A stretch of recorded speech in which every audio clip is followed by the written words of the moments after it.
everyone, welcome back to the channel PNP Vlogs. I am Payal from Gujarat and हमारी इस YouTube channel पे मैं Gujarati lifestyle, daily blog, Gujarati food recipes, home decor and travel के video share करती हूँ। And साथ साथ मैं एक होम मेकर एंड मदर भी हूँ, तो बच्चों के साथ खुद के लिए मैं कैसे टाइम निकालती हूँ और कैसे घर को ऑर्गेनाइज करती हूँ, ये सारी चीज़ें इस यूट्यूब चैनल पे मैं शेयर करती हूँ। तो अगर वीडियो के कंटेंट थोड़े से भी अच्छे लगते हैं तो वीडियो को लाइक, शेयर एंड चैनल को सब्सक्राइब ज़रूर कीजिएगा। एंड यहाँ पे शाम को प्रहान को उठा रही थी और उसके बाद कर रही थी डिनर की तैयारी। मैंने पहले भी कहा था कि घर में 3 लोग हैं लेकिन तीनों के लिए अलग अलग चीज़ें बनती है। तो यहाँ पे मैंने ले लिया है गेहूं का आटा। तो अभी मैं जा रही हूँ बाहर प्रहान को लेनी है पिज़्ज़ा के लिए कुछ चीज़ें जो भी नहीं है। पिज़्ज़ा का जो बेस होता है वो ही नहीं है, तो मैंने कहा कि चल वो लेके आते हैं। उसको उठाया है जस्ट अभी और आटा गूंथ के जाऊंगी, तो थोड़ा सा आटा आधा घंटा जितना आटे में अच्छे से रेस्ट भी हो जाएगा। तो डिनर में मेरे हस्बैंड को खानी थी पूरन पोली, आलू का पराठा और प्रहान को खाना था पिज़्ज़ा। तो ये तीनों ही चीज़ें मैं बनाऊंगी। डाल दूंगी नमक,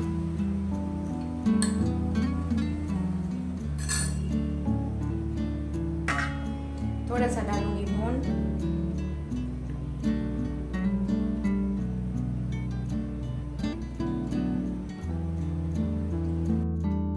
तो यहाँ पे पराठा और पूरन पोली के लिए दोनों का जो आटा लगेगा वो सेम ही लगेगा। तो इसके लिए मैंने आटे में ही डाल दिए है नमक और मून और अच्छे से इसको पहले मिक्स करेंगे और थोड़ा थोड़ा पानी डाल के इसका एकदम सॉफ्ट आटा हम रेडी करेंगे। हम इसका जो आटा है वो हमें रोटी से भी थोड़ा सा सॉफ्ट रखना है ताकि पराठे है वो हमारे फटेंगे नहीं। ये है टिप नंबर 1।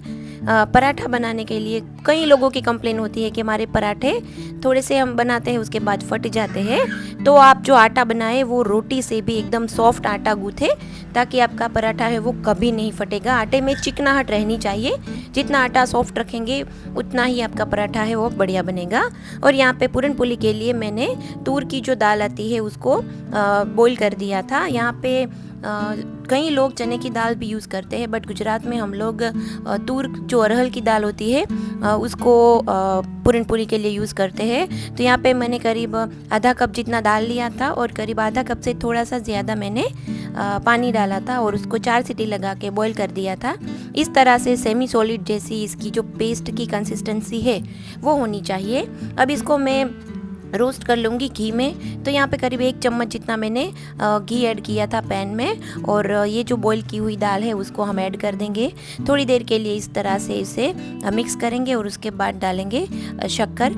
यहाँ पे मैं एक्चुअली पहली बार तो नहीं बट काफ़ी टाइम से मैंने पूरन पोली नहीं बनाई थी, तो शक्कर का मुझे इतना अंदाज़ा नहीं आ रहा था। मेरे से वैसे भी शक्कर है वो बहुत कम पड़ती है। तो यहाँ पे मैंने पहले थोड़ी शक्कर डाली है और उसके बाद अच्छे से मिला दूंगी। शक्कर एक बार उसमें डिज़ोल्व हो जाएगी, उसके बाद टेस्ट करेंगे, अगर ज़रूरत लगेगी तो और थोड़ी शक्कर हम ऐड करेंगे। तो यहाँ पे शक्कर है वो अच्छे से डिज़ोल्व हो गई है और इसके अंदर मैंने डाली है इलायची का पाउडर। इससे टेस्ट बहुत अच्छा आता है। अगर आपको पसंद है तो थोड़ा सा केसर भी आप डाल सकते हैं, केसर का टेस्ट भी इसमें बहुत ही अच्छा आता है। और यहाँ पे देखिए मैंने थोड़ी सी चखी, बट मुझे लग रहा है कि फिर हम आटे के साथ इसको बेलेंगे तो थोड़ी सी शक्कर कम पड़ जाएगी। तो इसमें थोड़ा सा शक्कर है वो ज़्यादा डलती है ताकि जब हम इसको आटे के साथ मिक्स करेंगे तो एडजस्ट हो जाती है बाद में शक्कर। तो यहाँ पे मैंने ऊपर से 2 चम्मच जितनी शक्कर और ऐड की है। अच्छी तरह से इसको मिक्स करना है और ये अपने आप ही जो देखिए पैन को छोड़ देगी, तब मतलब हमारी जो पूरन है वो रेडी हो जाएगी। इसको एक प्लेट में निकाल दीजिए और अच्छे से इसको थोड़ी देर के लिए ठंडा होने रख दीजिए ताकि जब हम इसका पराठा जैसा बनाएं तो हमें बहुत आसानी रहती है। तो यहाँ पे मैंने आलू भी बॉईल करने के लिए चढ़ा दिए हैं, तो थोड़ी देर के लिए इसको इस तरह से फैला के ठंडा होने के लिए रख दूँगी। और साथ में यहाँ पे प्रहान को जो पिज़्ज़ा खाना था इसके लिए मैंने ओवन को प्रीहीट करने के लिए रख दिया है। यहाँ पे मैं इसको 10 मिनट्स प्रीहीट करने के लिए छोड़ दूँगी और साथ साथ मैं बना लूँगी आलू पराठा के लिए आलू का मसाला।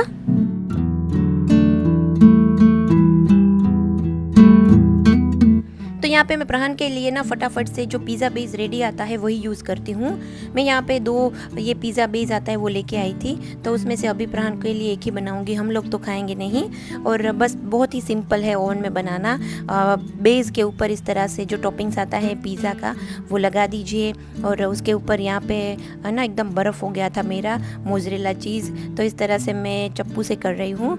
तो इस तरह से हल्का हल्का आप पहले मोज़रेला चीज़ स्प्रेड कर दीजिए, उसके ऊपर अपने हिसाब से टॉपिंग्स लगाइए। मैंने यहाँ पे टमाटर और मेरे पास रेड और ग्रीन कैप्सिकम पड़े थे तो मैंने वो यूज़ किए हैं, साथ में बेबी कॉर्न भी पड़े थे।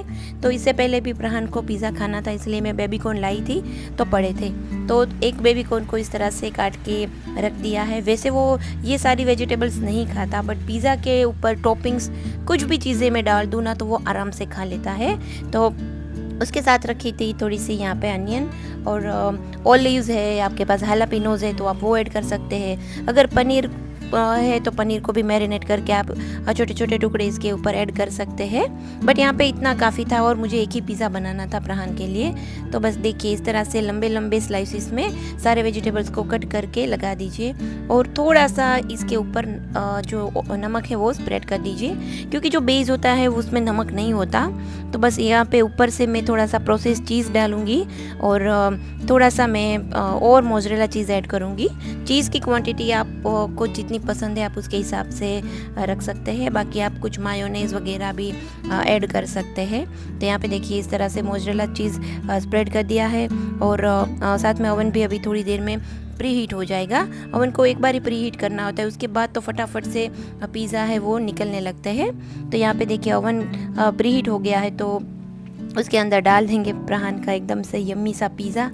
देख के मेरे भी मुंह में पानी आ रहा था, बट अभी डाइट वाला जो पार्ट चल रहा है उसमें मैं हो सके इतना अवॉइड कर रही हूँ। और यही सारी चीज़ें होती है ना कि जैसे सामने चीज़ें खाने की रखी हो पर आपका मन ना करे, वही मुझे लगता है कि बेस्ट आपका जो डाइट है वो प्लान जो चल रहा है।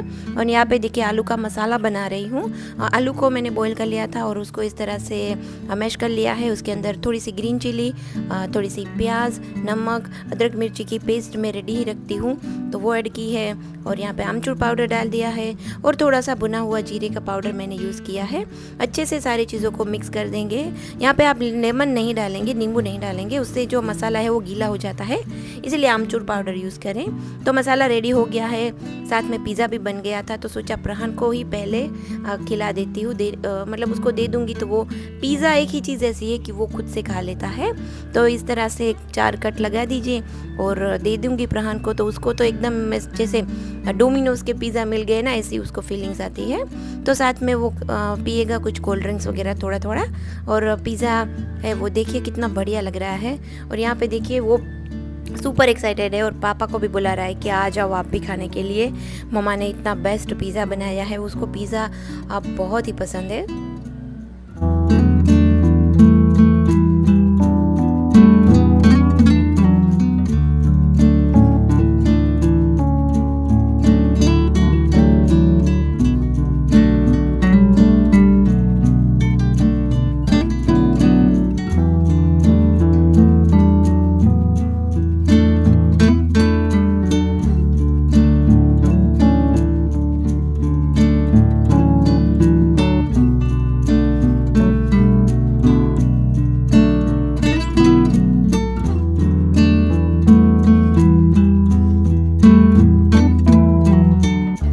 और आ गई थी किचन में हस्बैंड के लिए पूरन पोली और पराठा बनाने के लिए। तो इस तरह से देखिए आटा लीजिए, जैसे हम आलू पराठा बनाते हैं वैसे ही पूरन का मसाला है उसके लिए पहले एक कटोरी जैसा इस तरह से बना दीजिए। पूरन का इस तरह से बॉल बना दीजिए। अब ये ठंडा हो गया है तो बहुत ही आसानी रहती है ये बनाने में। और देखिए इस तरह से साइड्स को प्रेस करते जाएंगे और बीच में से भी थोड़ा थोड़ा इसे प्रेस करेंगे ताकि नीचे से एयर है वो निकल जाए। अगर नीचे से एयर रहेगी ना तो आपकी पूरन है वो फट जाएगी और अच्छी बिल्कुल नहीं बनेगी। तो इस तरह से पूरन को प्रेस करते जाएंगे और ऊपर से जो आटा है उसको निकालते जाएंगे। और देखिए इस तरह से जैसे मैं वीडियो में कर रही हूँ आप बिल्कुल वैसा ही करना है। और ऊपर से जितना एक्स्ट्रा आटा है उसको हल्का सा यहाँ से प्रेस करके उसको बस निकाल देना है। छोटी छोटी पूरन ही बनाऊंगी तो इस तरह से मैंने थोड़ा सा छोटा सा ही आटा लिया है।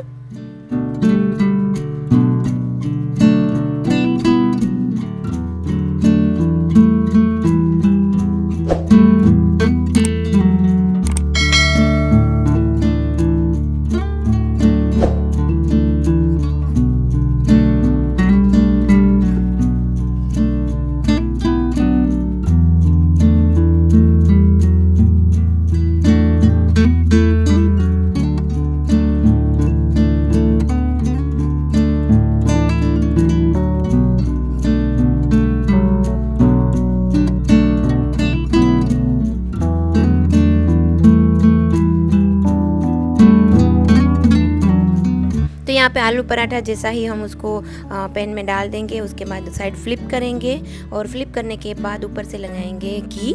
पूरन है वो घी में ही बनती है, एकदम बहुत ही ज़्यादा घी डालते हैं, बट मैंने इतना ज़्यादा घी नहीं डाला था। और दोनों साइड फ्लिप करेंगे बारी बारी और थोड़ा थोड़ा घी उसमें ऐड करेंगे और बस रेडी हो गई हमारी यम्मी सी पूरन पोली। ये बहुत टाइम बाद मैंने बनाई थी, करीब 2-3 साल के बाद तो शायद बनाई होगी, बट बहुत ही अच्छी बनी थी और परफेक्टली कुक भी हुई थी। और ये जो आटा है गेहूं का वो ही इतना अच्छा से बना था कि आपकी जो पूरन है वो और आपका पराठा है वो कभी नहीं फटेगा। इस तरह से आपको आटा है वो एकदम सॉफ्ट रखना है, बस यही चीज़ आपको ध्यान रखनी है। तो यहाँ पे हस्बैंड को दे दिया था और वो प्रहन के साथ ही नीचे बैठ गए थे कि अपना काम भी कर रहे थे और साथ में प्रहन भी खाना खा रहा है। तो हम लोग अक्सर यहाँ पे ही नीचे बैठ के खाना खाते हैं। तो हस्बैंड को यहाँ पे पूछ रही थी कि आप टेस्ट करके बताइए आपको कैसी लग रही है। तो उनको तो पसंद आई, बोले कि अच्छी है। तो उनके लिए 2 बना दी थी, मैंने तो नहीं खाई थी और थोड़ा मसाला बच गया था, तो कल भी उसके लिए अगर वो बोलेंगे तो बना दूँगी। और यहाँ पे देखिए बना रही हूँ आलू का पराठा। तो इसके लिए मैंने थोड़ा सा ज़्यादा आटा लिया है क्योंकि थोड़ा ये बड़ा बनाऊंगी। उसमें भी सेम इस तरह से पहले बाहर की जो साइड से उसको प्रेस करेंगे, उसके बाद बीच में इस तरह से गैप करेंगे और मसाला है उसको इस तरह से दबाते जाएंगे और भर लेंगे। जैसे ही हमने पूरन बनाया था वैसे ही इसको भी हम बनाएंगे। तो देखिए इस तरह से करेंगे तो ऊपर की जो आटा है वो ऊपर आता जाएगा और उसके बाद उसको हम बंद कर देंगे।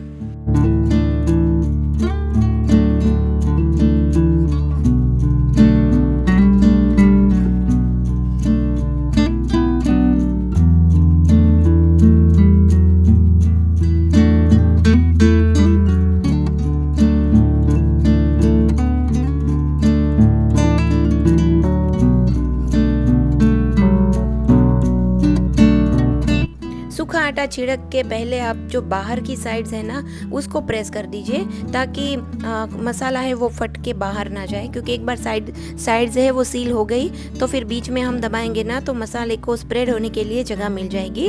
अब यहाँ पे देखिए बैलेंस से थोड़ा थोड़ा हल्का हल्का प्रेस करके आपको कितना बड़ा बनाना है उसके हिसाब से आप बेल लीजिए।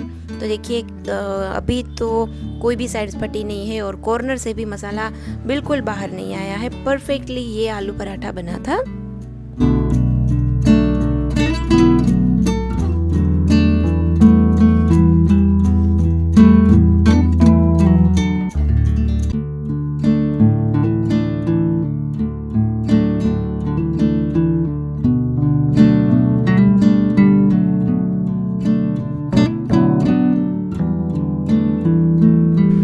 बस इसको कर लीजिए बस कुक, जैसे हमने पूरन बनाई थी वैसे ही नॉर्मली जब हम पराठा बनाते हैं मैं यहाँ पे घी का ही यूज़ करती हूँ। तो घी वैसे अच्छा होता है ऑयल के कंपैरिजन में, वैसे इतना अच्छा तो वो भी नहीं होता। तो दोनों साइड्स फ्लिप कर दीजिए और घी लगा दीजिए। ये घर का घी होता है तो थोड़ा सा हेल्दी रहता है क्योंकि मिलावट वाला नहीं होता। तो अच्छा है कि थोड़ा सा घी खाएंगे तो चलिए देखिए ये बन गया हमारा यम्मी सा आलू पराठा। देखिए बिल्कुल भी फटा नहीं है कहीं से और दही के साथ ये बहुत ही अच्छा लगते हैं। तो मैं एक ही पराठा खाऊंगी क्योंकि दोपहर में भी मैंने चने वगैरह ही खाए थे, तो अभी एक पराठा तो मैं खा ही सकती हूँ।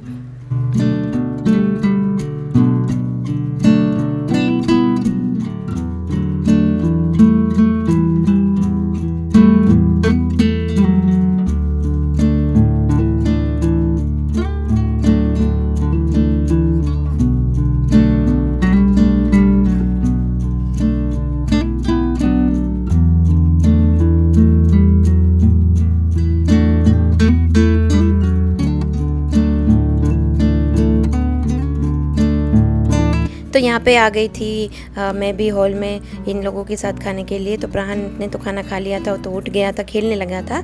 बस अब यहाँ पे बैठ के अपना जो फैमिली टाइम होता है डिनर का वो शेयर कर रहे थे। बस खाना खा रहे थे और लैपटॉप में कुछ काम की बातें चल रही थी और प्रहन को कुछ पैर में लगा था तो वो दिखा रहा था। तो बस वही उसके साथ बातें करते करते कहाँ टाइम निकल जाता है ना, वो पता ही नहीं चलता। तो मज़ा आता है, बस यही है फैमिली टाइम। तो यहाँ पे डिनर के बाद तुरंत ही प्रहान को जाना होता है चौपाटी। तो आजकल उसके पापा उसको लेके जा रहे हैं ताकि मेरा जो भी काम है वो फटाफट से निपट जाए। तो यहाँ पे वो चौपाटी जाता है साइकिल लेके। तो उससे पहले उसको मैं पहना रही थी पूरे कपड़े ताकि मच्छर वगैरह उससे काटे नहीं, और अगर गिर भी जाए तो पैरों में इतनी चोट ना आए। तो उसके कपड़े चेंज कर रही थी और वो पैर में दिखा रहा है उसे कुछ लगा था।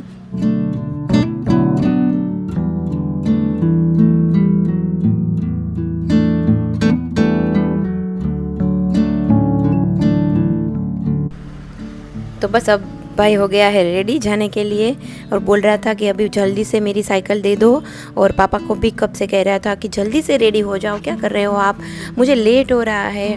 और यहाँ पे वहाँ पे मेरे कोई फ्रेंड होते हैं वो वेट करते हैं, फिर लेट से जाता है तो इतने सारे लोग नहीं रहते क्योंकि सब लोग दूर रहते होते हैं तो जल्दी चले जाते हैं, बट हम लोग सामने ही रहते हैं। तो आजकल प्रहान ने शेड्यूल ही बना दिया है कि रोज़ खाने के बाद चला जाता है पापा को लेके चौपाटी पे, और पापा को भी वॉक करवाता है और खुद ये साइकिल चलाता है।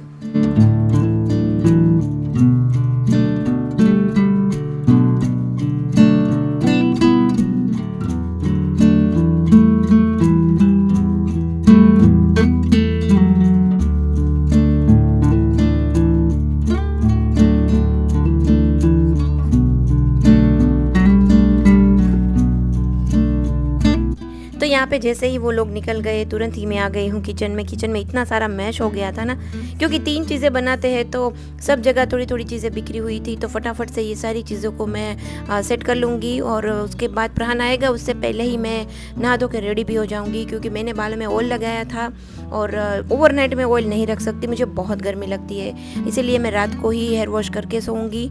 और उसके बाद थोड़ी देर बैठूंगी, अपना कुछ जो भी एडिटिंग का वगैरह काम है वो सब करूंगी। आज थोड़ा सा लैपटॉप में भी काम है तो वो भी ख़त्म कर दूंगी। और कल है सैटरडे तो प्रहान की भी छुट्टी है तो मुझे इतना जल्दी उठना नहीं पड़ेगा। तो अगर लेट नाइट तक वो भी जागेगा तो मुझे इतना कुछ प्रॉब्लम नहीं है। और यहाँ पे किचन को मेरी एक हैबिट है, किचन को मैं रात को अच्छे से क्लीन करके ही सोती हूँ ताकि सुबह मुझे एकदम अच्छा सा फ्रेश किचन मिले, तो सुबह सुबह चाय बनाने का भी मूड है वो अच्छा सा आए। तो बस यही है मेरा इवनिंग से लेके नाइट तक का रूटीन। अक्सर हमारा जो जो डिनर का मेनू होता है वो सबका अलग अलग होता है। इसके पापा को कुछ और खाना होता है, मुझे कुछ और खाना होता है, और प्रहान को भी कुछ और होता है। तो अक्सर मैं ही एडजस्ट कर लेती हूँ कि इन दोनों के लिए जो भी चीज़ें बनाती हूँ उसमें से जो मुझे पसंद होता है वो मैं खा लेती हूँ। कि हर एक लेडीज़ का वैसा ही होता है ना कि भाई चलो ना छोड़ो, और ये इन लोगों के लिए जो भी बना रही हूँ बस वही मैं भी खा लूँगी। तो बस यही है। और ठीक है, सब लोगों का, लेडीज़ का ये मुझे लगता है कि इस तरह से ही सब मैनेज करते हैं अपने घर को, अपने परिवार को। तो यहाँ पे बर्तन भी जो थोड़े बहुत कांच के वगैरह होते हैं वो मैं खुद से ही क्लीन करके यहाँ पे रख दूँगी। तो चलिए बस ये वीडियो को करते हैं एंड। इवनिंग से लेके नाइट का मैंने रूटीन शेयर किया है, और बनाई थी 3 अलग अलग रेसिपी, आलू पराठा, पूरन पोली और फटाफट से इंस्टेंट पिज़्ज़ा। तो आपको ये रेसिपीज़ की वीडियोस कैसी लगती है, मेरा रूटीन कैसा लगता है, ये मुझे कमेंट में ज़रूर बताइएगा। और वीडियो अगर अच्छे लगते हैं, वीडियो से अगर आप थोड़े से भी इंस्पायर होते हैं तो वीडियोज़ को लाइक शेयर एंड चैनल को सब्सक्राइब ज़रूर कीजिए। मिलते हैं नए वीडियो में, तब तक के लिए सबको बाय बाय, टेक केयर।